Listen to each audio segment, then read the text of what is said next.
Yes, good morning everyone. How are you my dear students? तो आज मैं आपके लिए लेके आया हूँ 10th क्लास का ग्रामर का वेरी इम्पोर्टेंट ग्रामर टॉपिक है ये article. So dear student, this is very important topic. So let's start the article. आज हम इसके टू के करेंगे ए और एन का यूज, और आगे अगली वीडियो में दी का प्रयोग वो करेंगे. सो डियर स्टूडेंट, स्टार्ट करते हैं आर्टिकल्स. जैसा कि आपको पता है आर्टिकल 3 आर्टिकल होते हैं, ए, एन एंड दी. ठीक है, ये 3 आर्टिकल होते हैं. इसके 2 प्रकार होते हैं, इंडेफिनेट आर्टिकल कौन से होते हैं, ए एंड एन. और डेफिनेट आर्टिकल कौन सा होता है, दी. जब किसी वाक्य में, आगे स्टार्ट करते हैं, जब किसी वाक्य में ए आता है तो उसका उच्चारण ए होता है, न कि ए. जब भी किसी वाक्य में ए आता है तो उसका उच्चारण ए होता है. हिंदी में उसका उच्चारण है ना, ए होता है, न कि ए. एग्जाम्पल में ज़्यादा क्लियर होगा ये एग्जाम्पल से. This is a pen, this is a pen. यानी अब जो हिंदी बोलेंगे इसकी ऐसे बोलेंगे, this is a pen. So dear student, इसके 2 टाइप ऊपर बताए गए हैं, इंडेफिनेट आर्टिकल और डेफिनेट आर्टिकल. डेफिनेट आर्टिकल होता है दी, इंडेफिनेट आर्टिकल होता है ए एंड एन. आओ पहले इनकी परिभाषा को समझते हैं. भी डेफिनेट आर्टिकल की क्या परिभाषा होती है और इंडेफिनेट आर्टिकल की क्या परिभाषा. Definite article, it generally point out a particular person, place और thing. I repeat again, definite article, it generally points out a particular person, place और थिंग.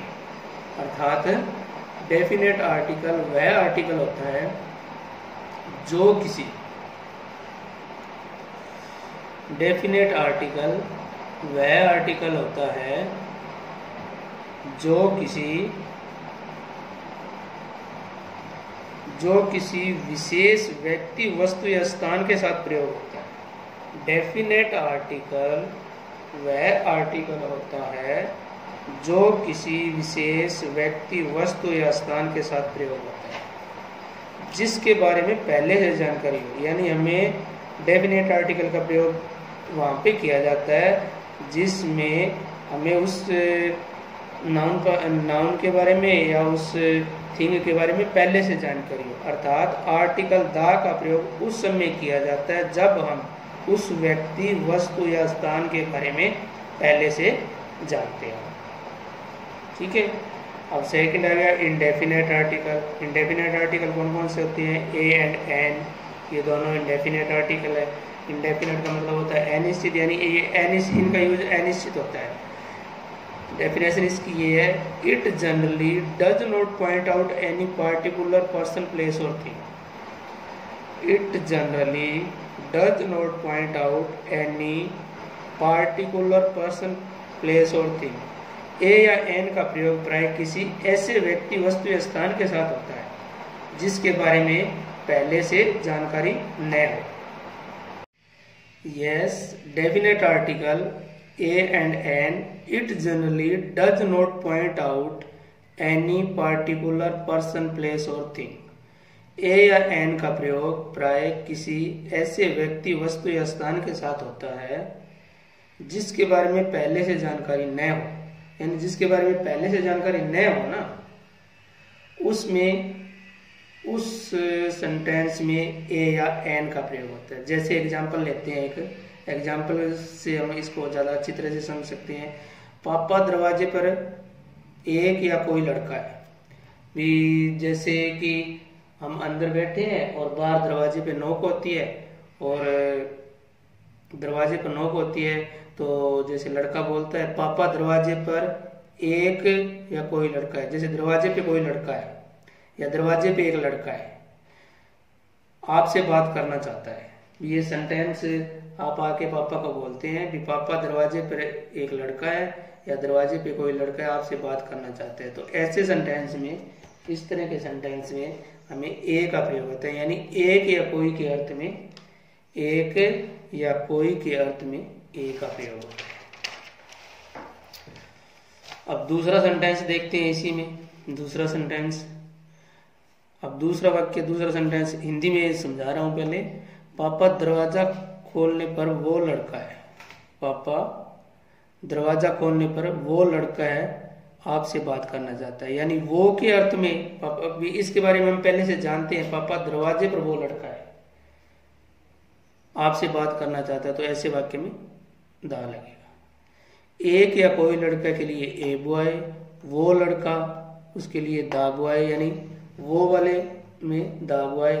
अर्थात अगर जानकारी पहले से हो तो दा का प्रयोग होता है, और अगर जानकारी पहले से न हो तो ए या एन का प्रयोग किया जाता है।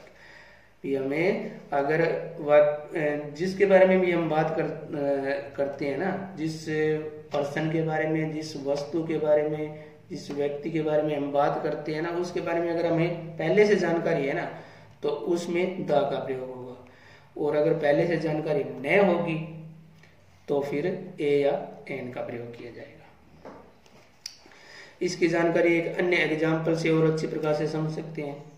इसकी जानकारी एक अन्य एग्जाम्पल से और अच्छी प्रकार से समझ सकते हैं। देख, जैसे कि this is the book I was talking about, this is the book I was talking about, यही तो किताब है जिसके बारे में मैं बात कर रहा था। भी यही वो किताब है, यही तो किताब है जिसके बारे में बात कर रहा था, यानी ये वही किताब है, यानी इस किताब के, उस किताब के बारे में हम पहले से जानते हैं, इसलिए हमें इसके बुक के साथ दा लगाया है। इस किताब के बारे में ना पहले से हम जानते हैं। अब जनरली दूसरा सेंटेंस है दिस इज ए बुक, यह एक किताब है, इसमें सामान्य बात है, इसके बारे में पहले से हमें जानकारी नहीं है। ऊपर वाले सेंटेंस में हमें पहले से जानकारी है। आगे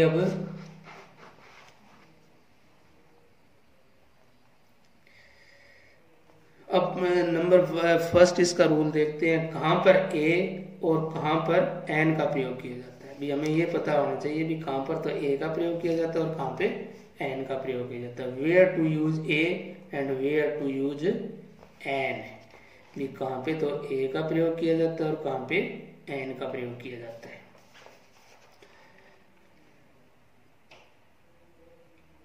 अब आपको वोवल, स्वर एंड कॉन्सोनेंट व्यंजन के बारे में समझना जरूरी है।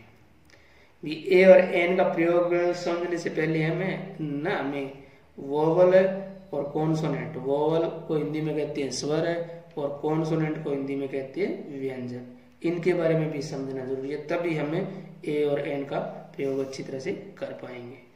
वोवल जैसा कि पता होगा आपको, ना पता है तो मैं बता रहा हूँ भी इंग्लिश में 5 वोवल होते हैं, ए ई आई ओ यू, यू है ये वोवल 5 होते हैं, ए ई आई ओ यू, ये 5 वोवल थे, दिस इज 5 वोवल। ये 5 जो होते हैं वो वोवल होते हैं, वोवल को हिंदी में कहते हैं स्वर, और बाकी सारे जितने भी बच गए कॉन्सोनेंट होते हैं, व्यंजन। बाकी जितने भी बच गए कौन कौन से, B C D F G H J K L M N P Q R S T, फिर V W X Y Z, ये सारे जो 21 बाकी बच गए ना, ये स्टूडेंट, ये जो 21 बच गए सारे जो हैं ये कॉन्सोनेंट है, ये वोवल है, स्वर है, ये कॉन्सोनेंट है, व्यंजन है। This is consonant in English, मतलब ये सारे जो है कॉन्सोनेंट होते हैं।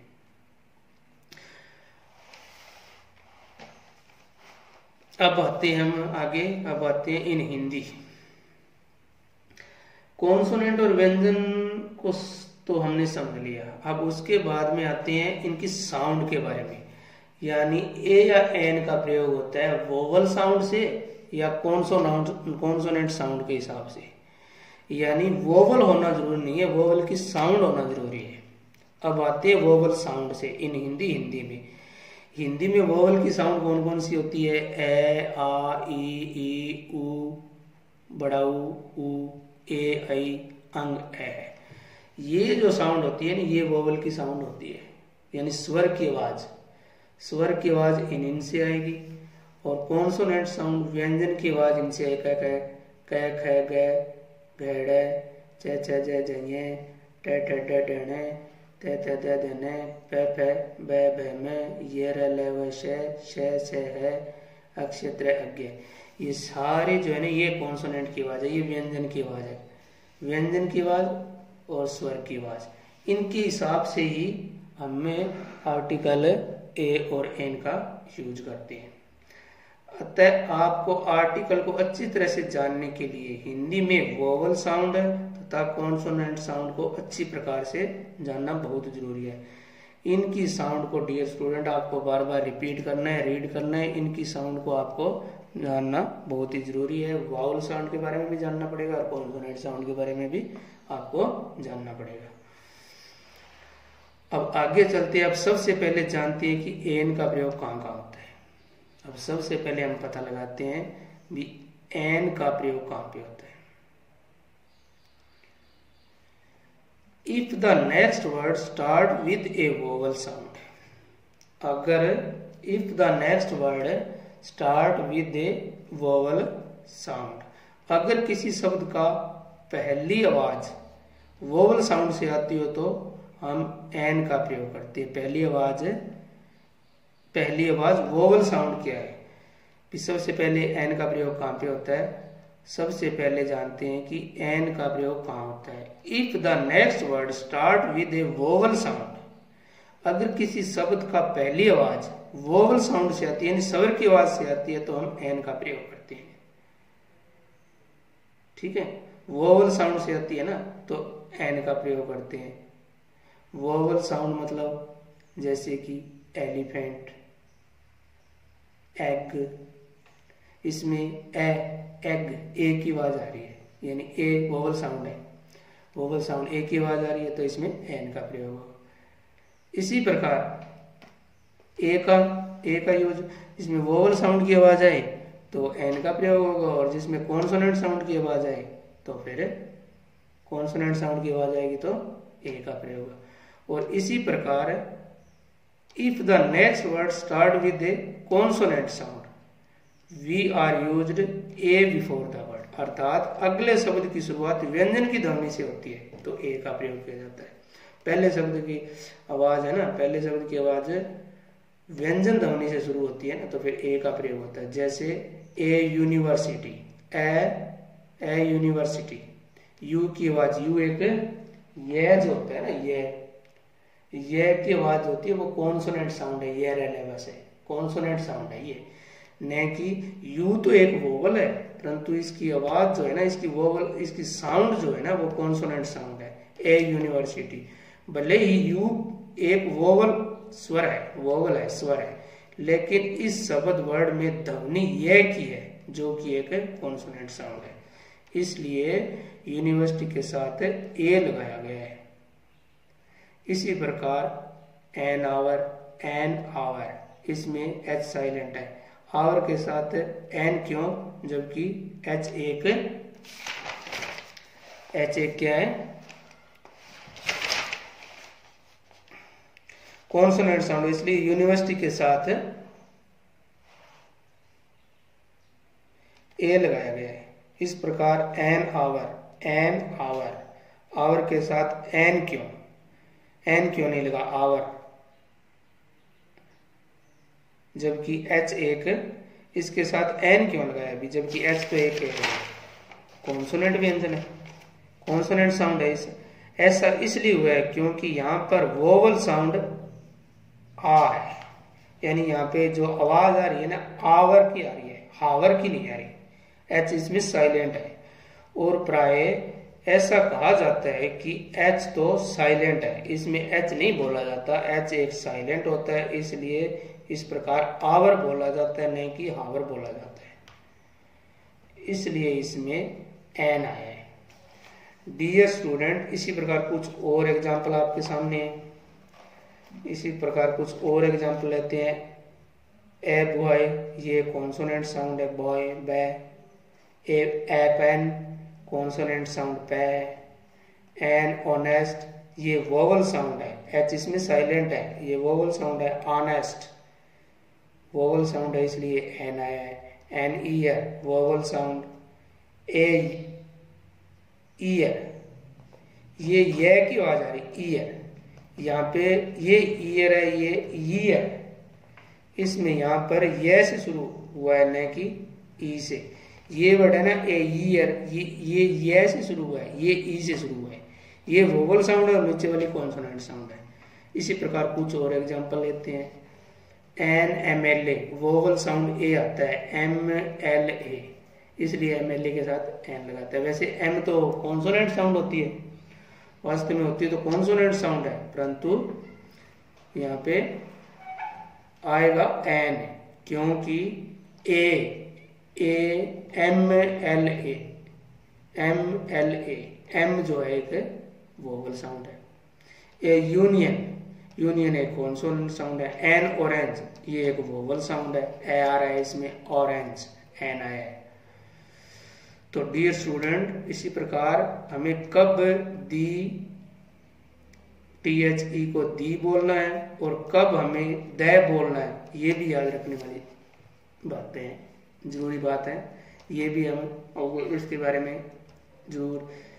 ए कॉन्सोनेंट साउंड से शुरू शब्द के साथ। अब ये याद रखने योग्य बातें हैं आपकी, ये चीज है ना, ये आपको इनको रीड करके इनको अच्छी तरह से अंडरस्टैंड करके याद करना है। ए का प्रयोग कहाँ होता है? कॉन्सोनेंट साउंड से शुरू शब्द के साथ। ए तो व्यंजन वाली ध्वनि के साथ, ए का प्रयोग कॉन्सोनेंट साउंड। एन का प्रयोग वोवल साउंड से शुरू होने वाले शब्द के साथ, वोवल साउंड से शुरू होने वाले शब्द के साथ क्या आता है? एन आता है। और दी कब बोला जाता है? वोवल साउंड से शुरू होने वाले शब्द के साथ। वोवल अगर उसके बाद वाला शब्द है ना वोवल साउंड से शुरू होगा ना तो दी बोला जाएगा, और जब कॉन्सोनेंट साउंड से शुरू होगा तो फिर द बोला जाएगा। जैसे कि द बॉय। अब यहाँ पे इसको दी बोला द बोला जाएगा क्योंकि बै जो है ना वो कॉन्सोनेंट साउंड है। द पेन, दी ईयर, यहाँ पे ये दी बोला जाएगा क्योंकि यहाँ पे जो आवाज है ना वो वोवल साउंड है। दी ऑनेस्ट जो है वोवल साउंड बोला जा रहा है। दी एलिफेंट, दी एंड वर्ड जो होता है उसमें भी।